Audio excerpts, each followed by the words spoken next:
This hour of the Costa Report is brought to you by Dole Food Company, the world's leading producer and distributor of fresh fruits and vegetables. Welcome to the Costa Report. I'm Rebecca Costa, and thank you for joining me for another 2 hours of Straight Talk Radio. I want to take a moment to welcome members of our armed forces who are tuning in from abroad, as well as new listeners joining us on affiliate stations in San Francisco, New York City, Miami, Chicago, Atlanta, Boston, and from coast to coast in every state of the union. Thank you for your emails, letters, and cards, and for making us part of your news week. In just a moment, Bill Nye, also known as the Science Guy, will be joining the program to talk about a subject that is near and dear to my heart, which is the amount of misinformation and misunderstanding there is when it comes to scientifically proven principles such as evolution, the effects of deforestation, and so on. We live in a time when we're generating as much new data every 48 hours as we have since the dawn of humankind to the year 2003. And you'd think that with all that knowledge, we would produce a more informed, rational society. But more and more these days, we see evidence of things going the other way. So today, Bill Nye is going to help us get a few facts straight once and for all. But before Mr. Nye joins us, as is my custom each week, let me tell you a little about his background. William Sanford Nye was born in Washington, D.C. and studied mechanical engineering at Cornell University. Nye began his career as an engineer at Boeing, where he is known for developing a hydraulic pressure resonance suppressor for the Boeing 747 aircraft. He later catapulted his Boeing experience to become a successful aeronautical consultant. Nye's knack for blending entertainment with science began when he decided to pursue a career as a stand-up comedian and was hired as a writer and actor for the Seattle television program Almost Alive. He was offered an opportunity to do some short 6-minute science demonstrations on the program, which quickly earned him the nickname the Science Guy. Soon afterwards, Nye found himself dressed in a blue lab coat and bow tie, hosting PBS's nationally syndicated program, Bill Nye the Science Guy. And suddenly, Nye was appearing on talk shows and movies everywhere. He has authored several science books, is the face of the science exhibit at the Shabbat Space and Science Center, the recipient of the Humanist of the Year Award from the American Humanist Society, and the CEO of the Planetary Society, an organization we'll hear more about later in today's program.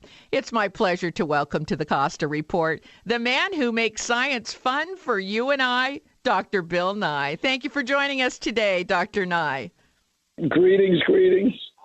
I of course, am delighted to be called doctor, but those are all honorary degrees, and they're big fun, but just let the record show. Well, I fully expect you to be accurate, but, you know, you have to have the credentials to get an honorary degree. Oh, no, so it's cool. No, it's quite an honor. Still has meaning. Yeah, it's really something. It's great. They are great.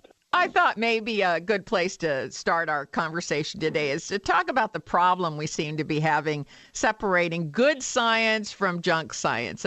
Not long ago, drug maker Amgen admitted that they tried to replicate the results of 53 published scientific studies, and they were only able to reproduce the results of 6. And these were clinical studies related to cancer drugs and therapies. What do you make of this? Science is hard. And by the way, that's not necessarily a bad thing. That somebody tried to reproduce it and couldn't is part of the process of science. The problem is I believe we have is when people don't realize that reproducibility is a key element or key feature of the review of scientific discoveries, and especially clinical trials are fantastically complex. Not changing the subject, glyphosate had caused her cancer. And what I looked into it, I don't think there's any connection between glyphosate and cancer right now. But it seems like maybe there should be. Weed killer maybe should cause cancer, maybe. But it doesn't seem to. But anyway, one anecdote does not make for scientific fact. And there's a lot of confusion about what's a correlation and what's causal. It's very difficult to determine something is causal. Well, it's difficult when you have a sample size of one. Yeah.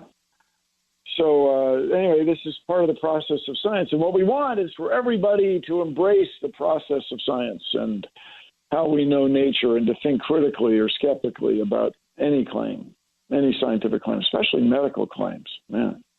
Well, as you point out, the ability to replicate a study is one of the standards that scientists must adhere to before they publish their studies. I think one of the problems is that we've got so much out there over the internet, and it's very hard for the person on the street to that doesn't have a scientific background to determine which is good science and which is junk science. Well, this is the thing. It is no longer the good old days. Instead, it's the good new days. Here's what I mean. When I was young, you look something up in Encyclopedia Britannica, you could count on it. It was extensively reviewed by peers and by experts, and so you could count on it. However, you would be very common, at least when I was doing it, when I was doing research, you'd look things up and it would be old, be out of date. Now we get much, much more information of lower quality. So it is now up to the consumer of the information, somebody on the internet, a scientist, a physician, a patient trying to figure out whether or not she or he has cancer, the nature of it. It's up to that user of the information to sort through the higher quantity of lower quality information. It's a different skill, not unrelated to the good old days, but it's a different skill, and we want as many people in our populace as possible to realize that, to embrace that. You end up with a much better answer to any question, but it's a different way of looking at it. You have to sort through more lower quality information. Now, there's no question we're all experiencing information overload, and that's making it hard to separate facts from politics, opinions, and hearsay, especially when it comes to subjects like climate change. So help us get our facts straight here. Why do we still have people calling climate change a hoax or a normal part of the Earth's cycle, and what real evidence do we have that proves otherwise? Well, the evidence is overwhelming. I mean, the scientific evidence is overwhelming. It's funny you should mention this, or hilarious. I spent some time with this, and I realized the reason that we have doubt about climate change, and the reason politicians, for example, are not addressing it as aggressively as they reasonably should, is because of the success of the deniers. Climate change deniers have done a great job for their cause in introducing the idea that scientific uncertainty, plus or minus such and such percent, is the same as plus or minus 100%. There's doubt about the whole thing. So to your listeners, to anybody, I mean, the scientific evidence for climate change is very compelling, overwhelming. And the scientific evidence for denying it is largely based on conspiracy theories and cherry-picking data. But along with that, the aggressive promotion of denial by people funded largely by the fossil fuel industry. So I understand fossil fuel industry wants to stay in business. I understand that, but things are going to have to change. Mm-hmm. Now, we have to take our first break, but stay right where you are. We'll be right back with more from Bill Nye, the Science Guy. You're listening to the Costa Report.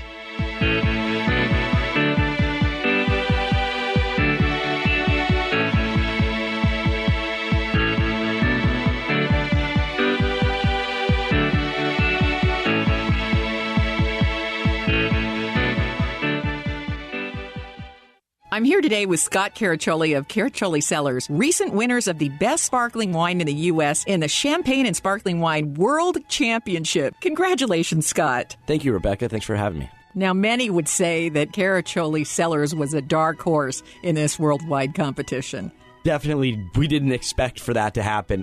Entering this competition is something I would do it just to get the tasting notes and the feedback from Tom. Tom Stevenson is the Bubbles critic. He lives for sparkling wines across the world. And at the very beginning when we started this project, Michelle always said that Tom's opinion was the one that mattered the most in terms of if we're making good bubbles and if we're going in the right direction. And then to win awards and win Best of Class awards and ultimately the best sparkling wine in the U.S., it's definitely affirmation that we're going in the right direction. Visit the Caraccioli Tasting Room on Dolores Street in Carmel by the Sea, or find us online at caraccioli-cellars.com or reach us by phone 831-622-7722. Big data is being generated by everything around us all the time. Every digital process and social media exchange produce it. Systems, sensors, and mobile devices transmit it. Big data is arriving from multiple sources with ever-increasing velocity, volume, and variety. It's becoming the world's newest resource for competitive advantage, allowing decision-making to move from the elite few to the empowered many. The escalating demand for insights requires a fundamentally new approach to architecture, tools, and practices. To extract meaningful value from big data, you need optimal processing power, analytics capabilities, and skills. Find out how IBM Big Data and Analytics can transform your business. Visit www.ibm.com/bigdata today. That's www.ibm.com/bigdata. Have you noticed that food just doesn't taste good anymore? Why is that? If you eat food, you'll want to know this. Our fruits, grains, and vegetables contain less and less nutrition every year. Chances are even your organic plants don't have anywhere near the 70-plus minerals that make a plant healthy and delicious. Listen up, home gardeners, farmers, growers, and lovers of good food. This is Andy Anderson telling you that you can go beyond organic. Perk up your plants and revitalize your fields with Bloomin' Minerals from Longevity. This marvelous soil conditioner will remineralize your soil with up to 76 organically bound earth elements. That means healthier and better looking crops that resist bugs, mold, cold, and other nasties that can wipe you out. Commercial farmers are reporting faster growth, more yield, and higher Brit scores. That means better tasting food for you and me. Get Bloomin' Minerals in powder and liquid form, from a spray bottle for houseplants to 55-gallon drums for professional growers. Call us now to order toll free, 888-245-0300. That's 888-245-0300. Listen in as Rosie and the gang geographically rename their body parts. Blake Lively tweeted the shit, an LA face with an Oakland booty. I'll have to stop using that expression about me. Yes, do. Why? What do you say about you? Oakland face with an Oakland booty. I have both. You have neither. I do not have an LA face. I do have a butt that does leave little to be desired, as they say. Oh, that should be our new thing. Like, yeah, you have an aromas butt. I correlate. I have got a Ben Lomond chin. I've got a Ben Lomond butt. A Ben Lomond butt. What does that mean? I don't know. I have a San Lorenzo Valley. Yes, I do. A couple of Santa Cruz Mountains over here.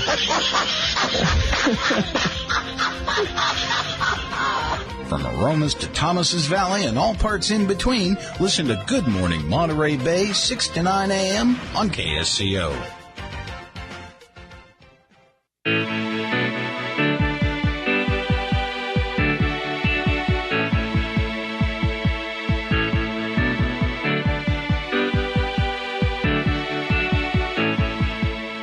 Welcome back to the Costa Report. I'm Rebecca Costa, and my guest today is one of the brainiacs responsible for making science and technology cool again, Bill Nye. And we've been talking about some of the myths that result from junk science, information overload, and also the politicization of important issues like climate change. But, regardless of whether people accept the data that's available, such as the abnormal rising of the ocean temperature, it seems to me that on something as critical as the habitat we all need to survive, maybe we ought to err on the side of caution. I mean, how would we react if an expert told us there was even a possibility we had cancer? And most of us would err on the safe side, I think. Well, you raise a good point, but as I say, the deniers have been very successful. Why have they been successful? Because they're very well funded, and they've spent a lot of time creating entities, financial entities, to hide the flow of money and so on. Now, the thing is, it's changing. I mean, awareness of climate change is raising or getting bigger, but they spent a lot of time with it. You know, let's see, what are we? 2016. You know, if the election of 2000 had gone a different direction, the world would be different. Mm-hmm. So if we could get going right now, we could resolve this problem. You know, at Stanford, they have a thing called the Solutions Project, where civil engineering professor Mark Jacobson, with a bunch of people, have done an analysis that you could power the whole U.S. and reasonably you could power the world with renewable energy right now. If you decided that you wanted it if we decided that we wanted to do it. Mm-hmm. This is to say there's enough wind energy and enough solar energy to run all of the United States without really extraordinary energy storage technologies, because in any district, as we say in the utility business, in any district, the wind's blowing somewhere, the sun is shining somewhere. And it would be a reconfiguration of our power grid, but compared to dealing with World War II, it's a pretty solvable problem. We just need the will to do it. So you bring up a good point. We certainly have the science, the technology, and the knowledge and experts to be able to pull something like this off. So to what do you attribute the lack of moving forward? What's stopping the progress? Well, I've decided that it's the deniers that have been really good at it. You know, there's a cable news organization that devotes tremendous amount of energy or time, effort, and energy to denying climate change and having people on to introduce the idea of doubt with respect to climate change, to compare the immediacy of climate change with the immediacy of terrorist acts, and putting climate change aside, setting it aside, encouraging the listeners and viewers to ignore it because there's other concerns, and that's inappropriate. This is my business, is fighting these people. So well, I agree with you in terms of long-term danger and short-term danger. At this particular point in human evolution, our bodies are only designed to physiologically respond to a snake in the road. You know, our bodies fill with chemicals and we either fight or flee. But when the further out the danger is, our bodies don't really do anything at all. They haven't evolved to react physiologically to long-term threats. You talking about your brain or your elbow? I'm talking about your physiology, human physiology. You know, we if it's an immediate danger, our physiology fills with chemicals. You know, and we immediately are instructed to act. Yeah, I see what you mean. Yeah, except the reason a tribe or a culture or a family survives is because they think far enough ahead to pass your genes on. You know, I'm not changing the subject. That people continually try to extend lives to pick a number over 100 years, 150 years, what have you. But your reproductive time is between sort of 0 and 40. And so if you plan much beyond your grandchildren, that's enough, generally enough. You start planning way, way out, and things get trickier. However, through the process of science, we have discovered climate change, and that will affect many generations to come. Right. That's got to go way beyond your grandkids and your great-grandkids, because we now have technology that can model for us the future fairly accurately. We've got predictive analytics. Oh, yeah. Oh, yeah. And plus, the other thing, everybody, keep in mind, once all this carbon dioxide and methane and what have you is in the atmosphere, even if we stopped emitting all greenhouse gases today, it would still be there. The world's still going to continue to warm for another century or 2 or 3. So we now have the brains to plan for it. I understand your physiological argument and adrenaline and dopamine and so on. But in the bigger picture, through the process of science, we can look beyond the next and the next after that generation and realize the seriousness of the situation and get to work. Well, sure. What separates humans? In our hands. Yeah. One of the things that separates humans from other living organisms is our great capacity for foresight. That's really what you're talking about there. And you would think that we would call upon that in order to take an action in the present to avert a threat such as not even global warming, global burning, which is eventually what we'll be looking at. But we don't seem to have the ability to take action. And I think that's what we're really talking about here is that, and that's why I bring up the physiology of the human organism. You know, it's almost as though we're fighting evolution and the fact we don't have the physiological capacity to take action over something that's longer term. Yes, we do. Yes, we do. You're wrong, Rebecca.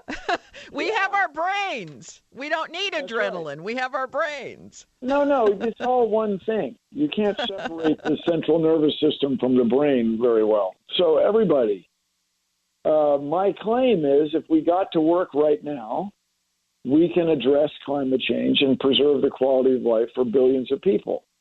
If we mess around for another 20 years, it's going to be a lot harder to preserve the quality of life for hundreds of millions, if not billions of people. So let's get to work, everybody. Let's, as I so often say, quit your bitching. Let's go. Now, by way of example, I was in West Virginia. It was less than a year ago. I guess it was October last year. And now these are people who come to see Bill Nye. These are people who are self-selected. These are people who are choosing to come hear me talk. Roger that. But the West Virginians are kind of tired of the coal industry.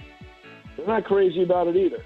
That's interesting. They'd like to move on. Oh, yeah. Well, we're going to have to talk about that on the other side of a break. We have to take a little bit of time to hear some commercial messages from our sponsors, but we'll be right back after these messages. You're listening to the Costa Report.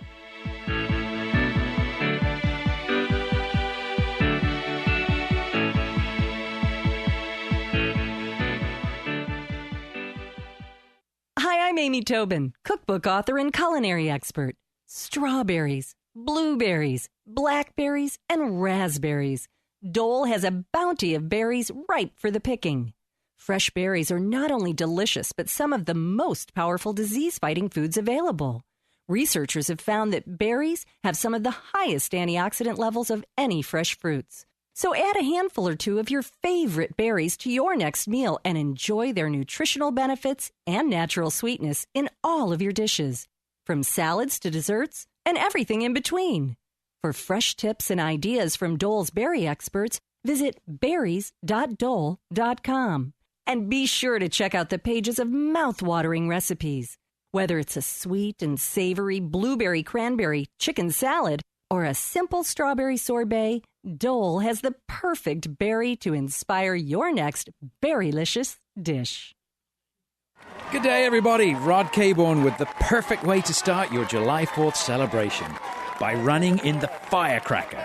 Revel in the classic 10K, the fast and flat 5K, and the delightful Kids 1K. Hosted by Santa Cruz Sunrise Rotary, every penny goes to local charities, including the remarkable Leo's Haven. Go to santacruzfirecracker10k.org. The perfect start to your 4th of July. santacruzfirecracker10k.org. Cheers! Hi, I'm Andy, the produce manager at Ben Lomond Market. This week, we are featuring Washington Sweet Red Cherries, $2.99 a pound. Large juicy cantaloupes, $1.99 each. Broccoli crowns, 99 cents a pound. Green kale, 99 cents each. 1 pound clamshell sweet strawberries, 2 for $5. And sweet white corn in husk, 2 for $1. From Mexico, we have Roma tomatoes, 99 cents a pound. Mangoes, 69 cents each, and cucumbers, 2 for $1. In organics, cluster tomatoes, $1.99 a pound. Red or green seedless grapes, $2.99 a pound. Broccolini, 2 bunches for $5. Blueberries or raspberries, $2.99 each, and organic bananas, 99 cents a pound. We carry a full line of fresh conventional produce and a full line of fresh organic produce at Ben Lomond Market. So you finally decided to start taking a vitamin supplement. Those chewables and tablets are fine if you don't mind paying for something that is only absorbed about 4 to 6%. However, a liquid supplement can have a 90% absorption rate if you choose the right one. Youngevity offers a wide variety of liquid supplements with a 90% absorption rate or more. Beyond Tangy Tangerine may be the best one ever invented. It starts as a liquid that is freeze-dried like those instant coffees into a crystal. Then all you have to do is add a couple of scoops to water. No refrigeration, no fuss, no mess.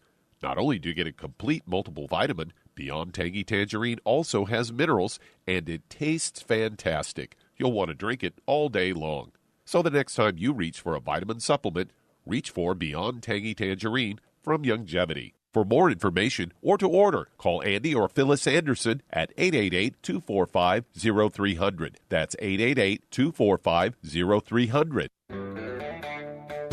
This is Mitch Winnick, co-host of Wagner and Winnick on the Law. Stephen Wagner and I are pleased to announce the new program time for our weekly discussion of law and public policy. We pick legal topics that affect each one of us right out of the weekly headlines. Join us live every Saturday afternoon from 4 to 5 p.m. here on KSCO AM 1080. Remember, if you don't know the law, know a lawyer.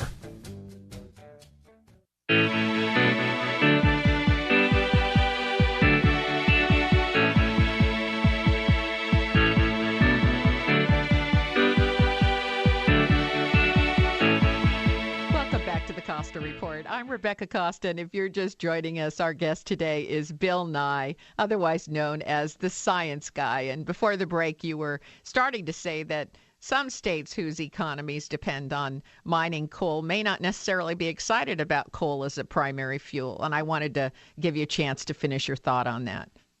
Well, I was in West Virginia, and the people that came to see me speak, now understand these are self-selected people, they are tired of the coal industry. You know, they had the Elk River contaminated by this coal washing chemical. You couldn't drink the water. The mountaintops, as they're called, have been taken off. You may have an idea of a mine where you drill a hole in the mountain and then extract whatever it is you want, coal, for example. Well, now the machines are so big and work so quickly, they don't bother drilling a hole in the side of the mountain. They just take the top of the mountain off. And where does that material go? It goes down the hill into the streams and valleys. The water quality is it's no good, and the fish and the other wildlife that would live there and the ecosystem are destroyed by coal mining. All depends on it, and we've all benefited from it for the last couple centuries, but it's time to quit. Got to move on. And I say all the time, my grandfather went into World War I on a horse. He apparently was skilled enough horseman, rode around, did not get killed, which is important if you want to have grandkids. And but nobody, very, very, very, very few soldiers nowadays need horseback riding skills. Everything changed. Everything changed in 20 years. So we can change everything. Let's go, everybody. Come on. Let's get to work. Well, it's the old expression, adapt or die, right? The world, the environment, social and physical environment is constantly changing. And you either adapt or you face extinction. And I think that's certainly true when it comes to careers as well. Most people will wind up having, well, I think the latest is that you'll wind up having 3 or 4 careers over your lifetime. So might as well get busy. Look at you, Rebecca. You're a perfect example. So anyway, what I'm saying is you have to be optimistic. You have to believe you can solve these problems or you won't solve them. So I just say all the time, let's quit wringing our hands and just get going. The number of jobs that would be created in the United States, you cannot outsource these jobs. Building wind turbines, setting up photovoltaic systems, building concentrated solar power systems. These will all be U.S. jobs here in the United States, or Canadian jobs in Canada, or Mexican jobs in Mexico. This is all good. This could all be done, and this technology exists if we just decided that we wanted to do it. So I'm very hopeful that in this election, everybody, no matter what your political orientation going in, I hope everybody takes the environment into account when he or she votes. Well, you will remember that President Obama did launch a rather aggressive green jobs program at one point, and it sort of blew up when their big investment in Solyndra sort of caved in, and it almost seemed like they backed away from that following that Solyndra fiasco. As we like to say, you may be right. That was a shame. There are more solar power companies. I live in Southern California. There are more solar power companies now than ever. Somebody is making money off installing photovoltaic systems. I have some solar panels that were built by a company that's out of business now because they were, as the old saying goes, undercapitalized. But this doesn't mean the problem can't be solved.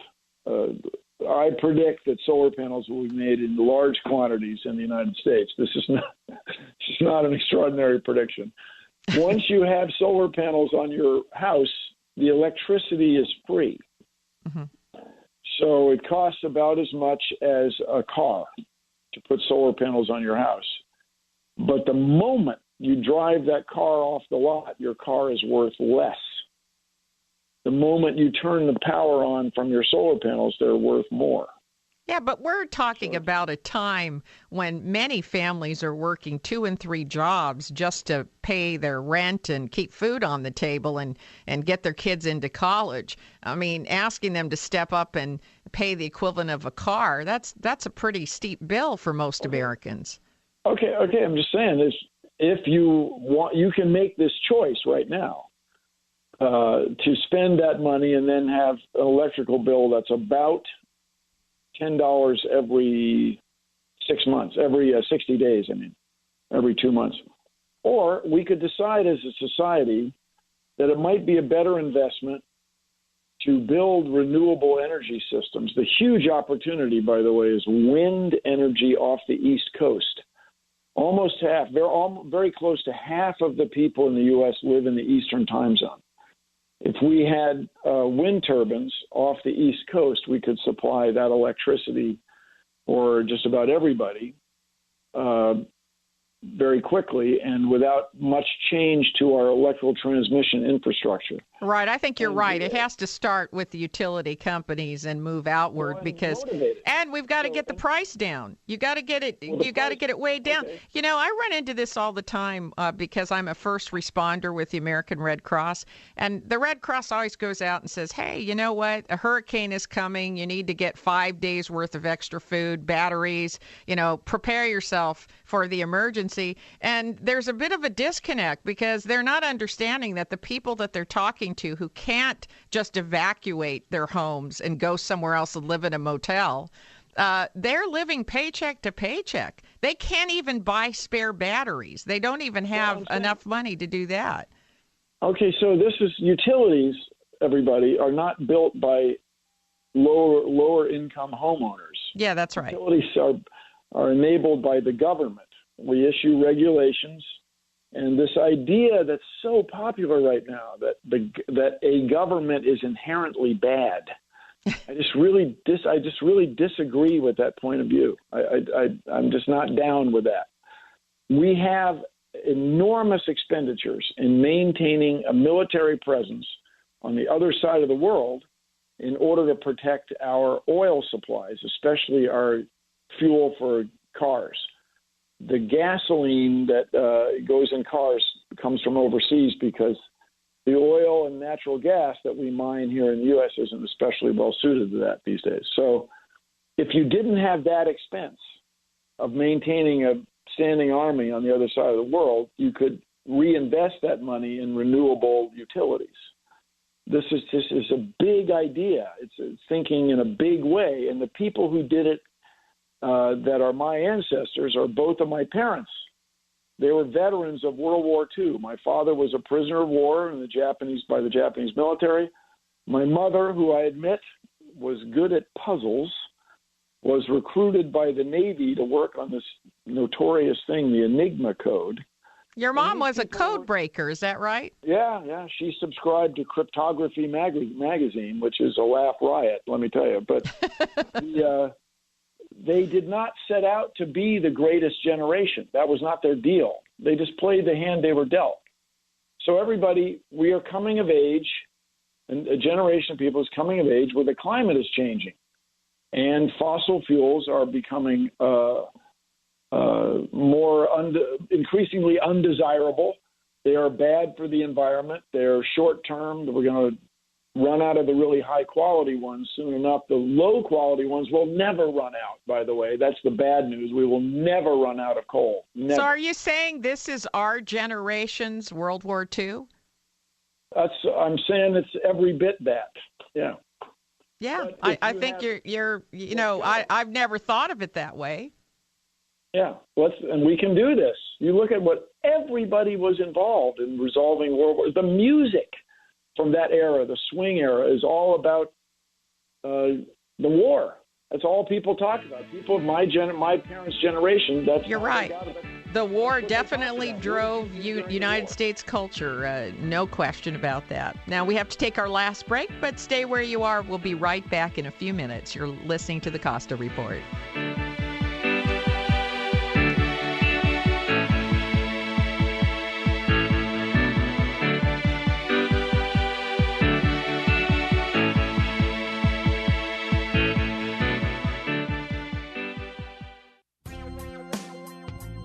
If you listen to the news today, you might come away with the impression that our biggest challenges are political and economic. But if this were true, then countries which have different political and economic systems would be facing different problems. But they aren't. Every government and every nation is struggling with job creation, debt, immigration, climate change, terrorism, healthcare, energy, and wild swings in financial markets. So something else must be going on. That's why I'm inviting you to get a copy of The Watchman's Rattle, a book which shows how the Roman, Mayan, and Khmer empires once faced similar challenges and what we can do to avoid their fate. Visit RebeccaCosta.com today and get a copy of The Watchman's Rattle, because once you do, you'll never look at the world the same way.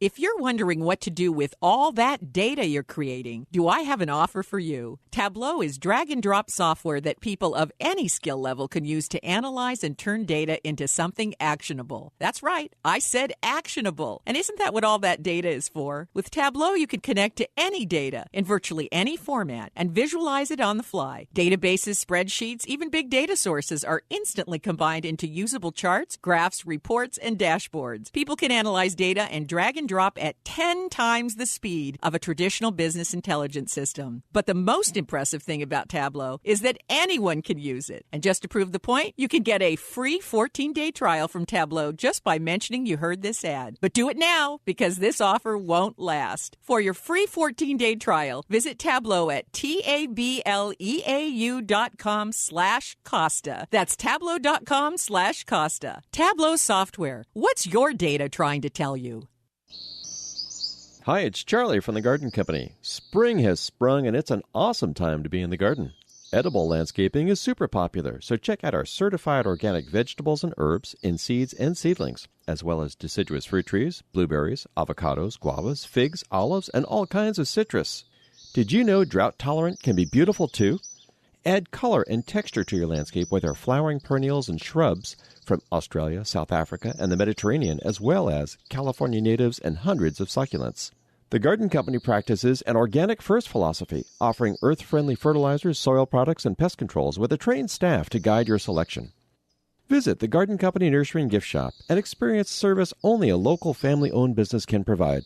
2218 Mission Street, across from Safeway on the west side of Santa Cruz. Like us at facebook.com/The Garden Co. The Garden Company Nursery and Gift Shop, proud member of Think Local First.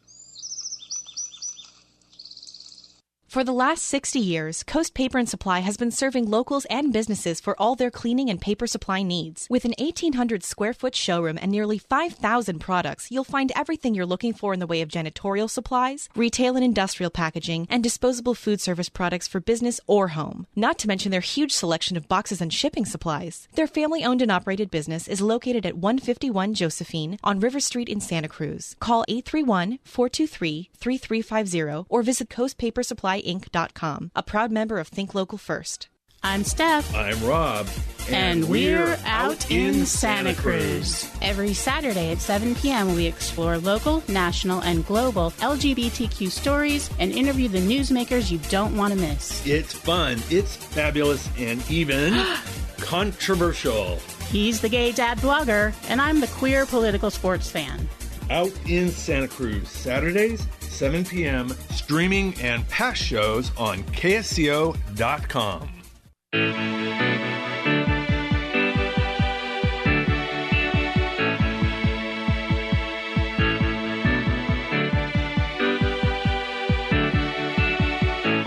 Welcome back to the Costa Report. I'm Rebecca Costa, and our guest today is Bill Nye.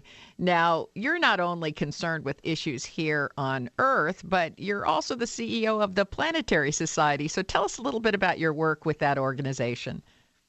So the Planetary Society was started by one of my old professors, Carl Sagan, in 1980, along with Bruce Murray, who was the head of the Jet Propulsion Lab at that time, and Lou Friedman, who was an engineer there. And our mission is to advance space science and exploration.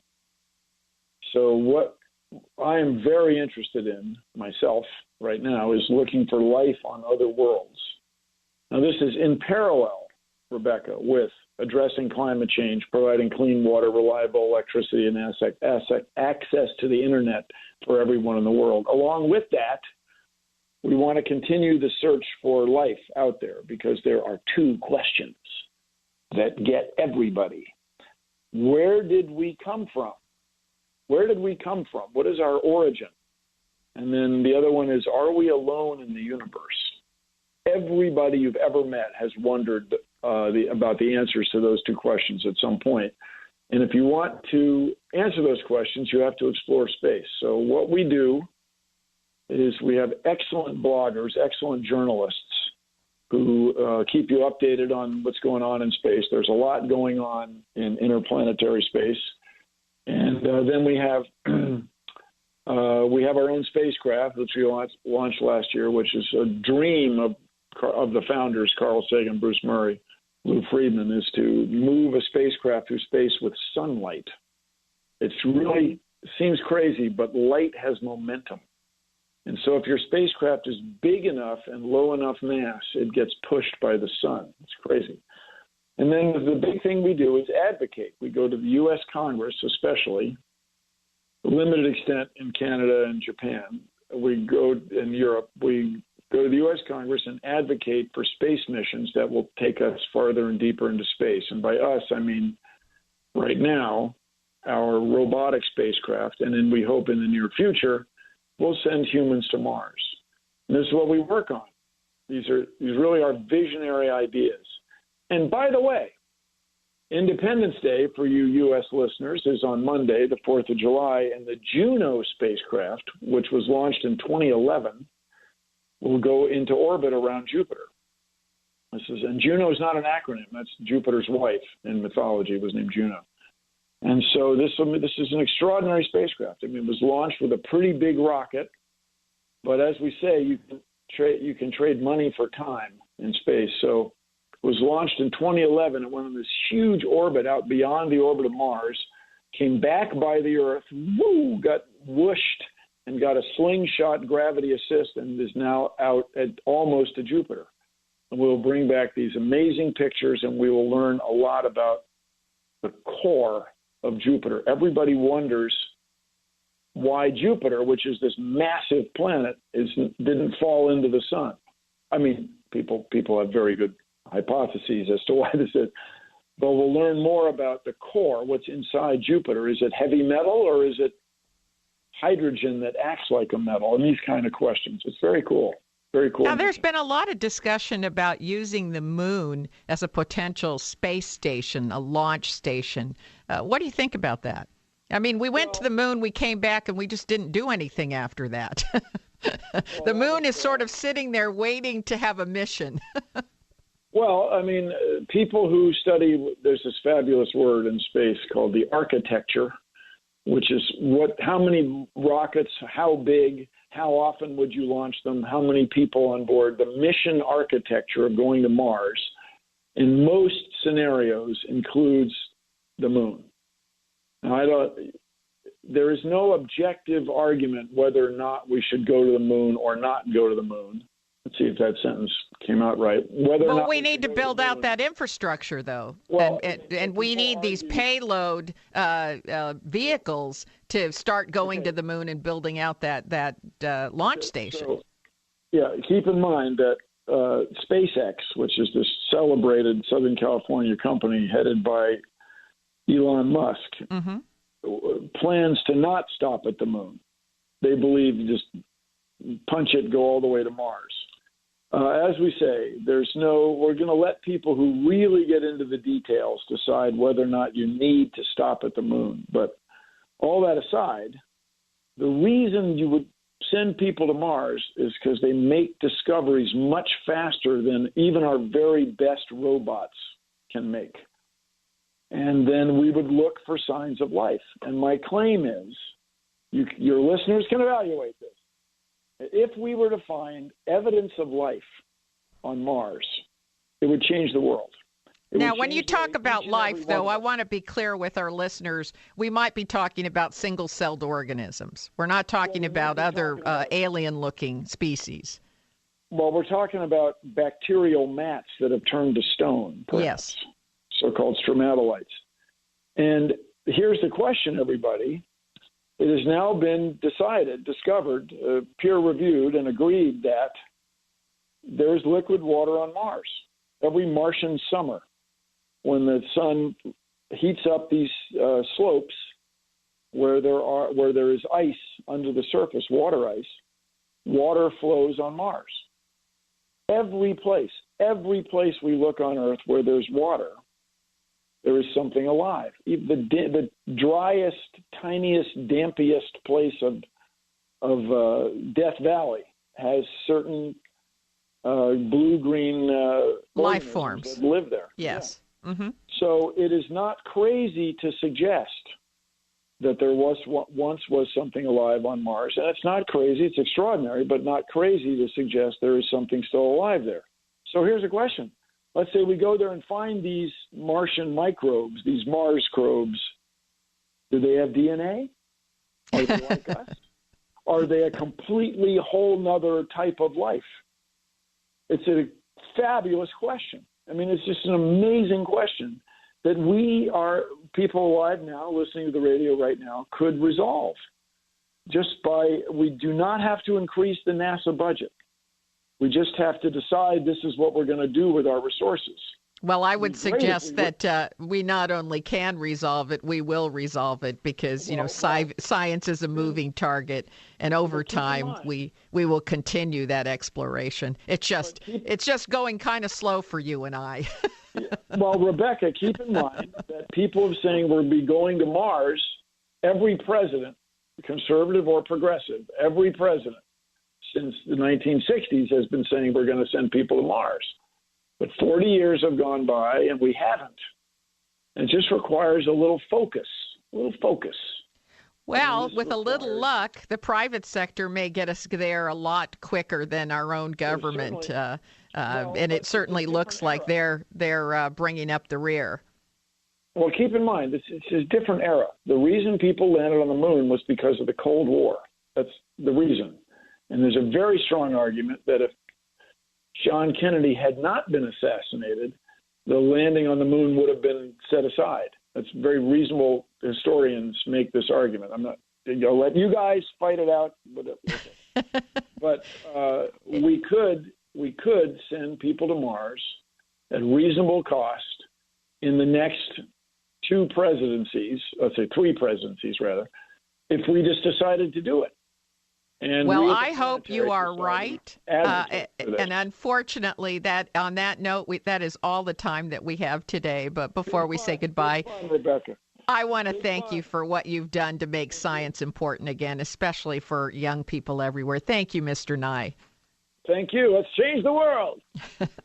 Next week, we're going to continue with our science theme, and we're going to find out how much science is involved in falling in love. Do I want to take this topic on? It is hard to believe that 438 eHarmony subscribers get married every day in America. Every day, 438. We're going to speak with eHarmony founder Dr. Neil Clark Warren about the science and the business of love in the age of the internet. And so mark your calendars. You don't want to miss that. And if you didn't get the whole interview with Bill Nye today, remember, you can get that on Apple iTunes, Podbeam, YouTube channel, and also our website at RebeccaCosta.com. So if you missed the full interview with Bill Nye, the Science Guy, be sure to check him out at our website at RebeccaCosta.com. And mark your calendars. Again, you don't want to miss an eye-opening conversation with Dr. Neil Clark Warren next week right here on the only program that puts policy ahead of politics. Now stay tuned for another hour of Straight Talk Radio. You're listening to the Costa Report.